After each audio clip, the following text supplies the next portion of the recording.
조선시대 3대 시인 퇴계 이황, 율곡 이이, 그리고 황진이. 이 중 단 한 명만 여성입니다. 그리고 단 한 명만 기생입니다. 같은 사람입니다. 조선 왕조실록에서 황진이를 검색합니다. 검색 결과 단 한 건, 그것도 긍정적 기록이 아닙니다. 기생 황진이가 서경덕을 유혹하려 했으나 실패했다. 이게 전부입니다. 조선 최고의 시인, 수백 편의 한시와 시조를 남긴 천재. 역사는 그녀를 완전히 지워버렸습니다. 송도 3절, 개성에서 가장 아름다운 3가지. 첫째, 박연폭포 자연의 절경. 둘째, 서경덕 조선 최고의 성략자. 셋째, 황진이 조선 최고의 기생. 명기, 뛰어난 기생이라는 뜻입니다. 하지만 황진이는 기생이기 전에 시인이었고 예술가였습니다. 그렇다면 왜 그녀는 기생이 되어야 했을까요? 500년간 우리가 기억하는 황진이, 남자들을 홀린 요부, 서경덕을 유혹한 판무파탈, 비극적 로맨스의 여주인공. 하지만 이것이 전부일까요? 황진이의 진짜 이야기, 천재 예술가로서의 그녀, 신분과 성별을 넘어선 자유인으로서의 그녀. 지금부터 시작합니다. 1506년 개성, 중종 원년입니다. 황진이는 황진사의 서녀로 태어났습니다. 아버지는 양반, 어머니는 기생. 조선 신분제의 모순이 그녀의 운명을 결정했습니다. 4월, 적통이 아닌 자식. 아무리 재능이 뛰어나도 과거 시험조차 볼 수 없었습니다. 하지만 어린 황진이는 이미 천재였습니다. 7살에 사서삼경을 읽었습니다. 10살에 첫 시를 지었습니다. 12살에 검은고를 마스터했습니다. 당대 문인들은 감탄했습니다. 진사의 딸이 아들보다 낫다. 하지만 조선은 그녀에게 어떤 길도 열어주지 않았습니다. 양반과 여성은 밖에 나갈 수 없었습니다. 서울은 벼슬길에 나설 수 없었습니다. 천재는 갇혀 있었습니다. 16살 첫사랑을 만났습니다. 동네 양반집 도련님. 그는 황진이를 사랑했습니다. 하지만 혼인은 불가능했습니다.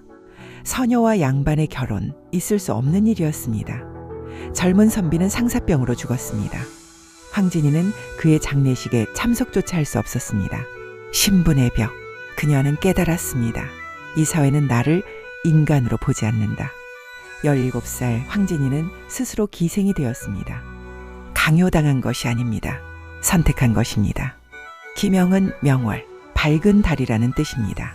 왜 기생을 선택했을까요? 양반과 딸로 사는 것. 평생 사대부 뒤에 숨어 살아야 합니다. 이름도 남길 수 없습니다. 시도 쓸 수 없습니다. 하지만 기생은 달랐습니다. 시를 쓸 수 있었습니다. 검은고를 탈 수 있었습니다. 최고의 문인들과 대화할 수 있었습니다. 황진이는 역설을 선택했습니다. 천민이 되어 자유를 얻었습니다. 20대 황진이는 조선 최고의 기생이 되었습니다. 아니, 최고의 예술가가 되었습니다. 시, 서, 화, 노래, 춤, 검은고, 모든 예술에 통달했습니다. 사대부들은 다투어 그녀를 찾았습니다.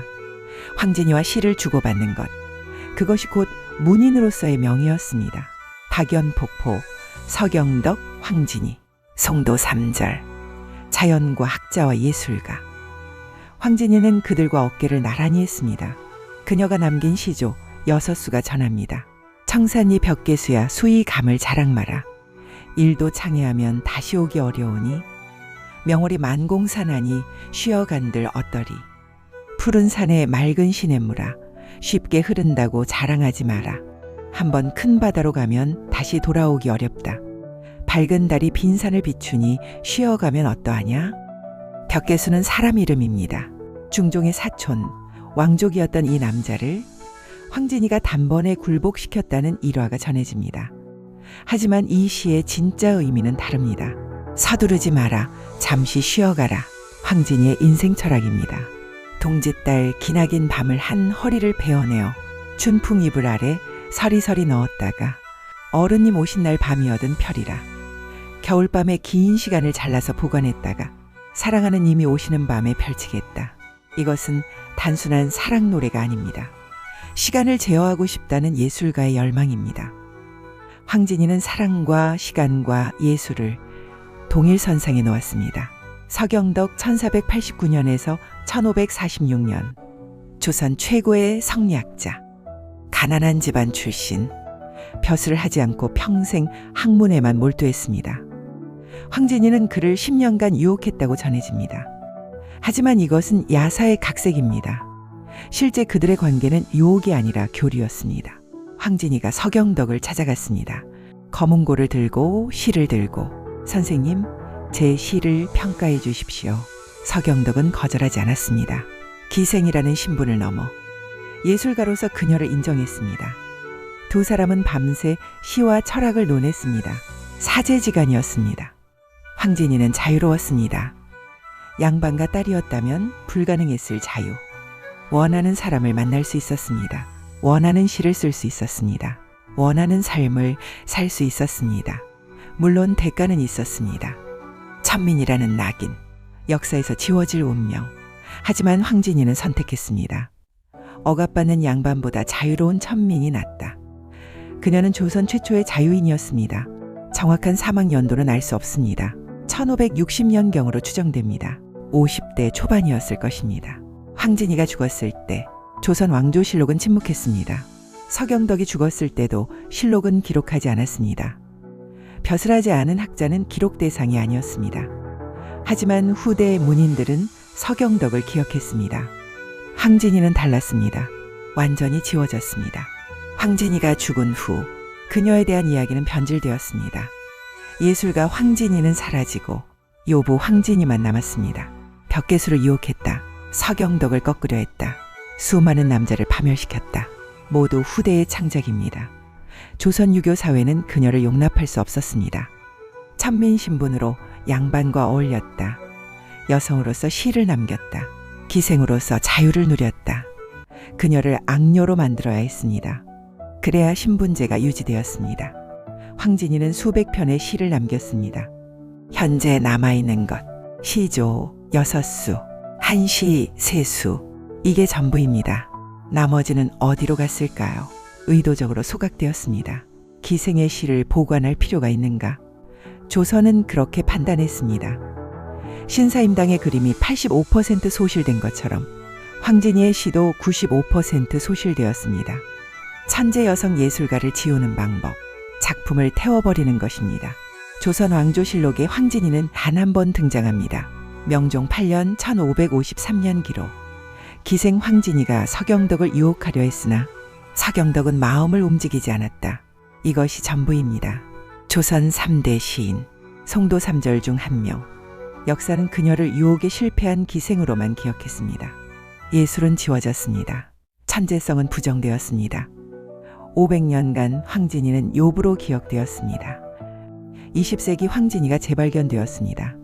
1970년대 학자들이 그녀의 시를 재평가했습니다. 조선 최고 수준의 시조. 1980년대 소설로 재탄생했습니다. 2000년대 드라마와 영화로 만들어졌습니다. 하지만 여전히 초점은 로맨스였습니다. 서경덕과의 사랑, 벽계수와의 일화, 비극적 삶. 예술가 황진이는 여전히 보이지 않았습니다. 진짜 황진이는 누구였을까요? 조선 최고의 시인, 신분과 성별을 넘어선 자유인, 억압된 사회에서 예술로 저항한 천재. 그녀는 기생이라는 신부를 선택했습니다. 억압받는 양반보다 자유로운 천민을 택했습니다. 그녀는 사랑을 노래했습니다. 하지만 그것은 남자 때문이 아니라 인간으로서의 감정을 표현하고 싶었기 때문입니다. 황진이는 500년 전에 이미 알고 있었습니다. 진정한 자유는 신분이 아니라 예술에 있다. 2025년 우리는 황진이에게 묻습니다. 기생이 되지 않았다면 어땠을까요? 그녀는 대답할 것입니다. 시를 쓸 수 없었을 것입니다. 자유를 느낄 수 없었을 것입니다. 나 자신으로 살 수 없었을 것입니다. 조선 사회는 그녀에게 두 가지 선택지만 주었습니다. 억압받는 양반과 딸로 사는 것, 자유로운 천민 기생으로 사는 것. 황진이는 후자를 택했습니다. 그리고 500년 후 우리에게 묻습니다. 당신은 진정으로 자유로운가요?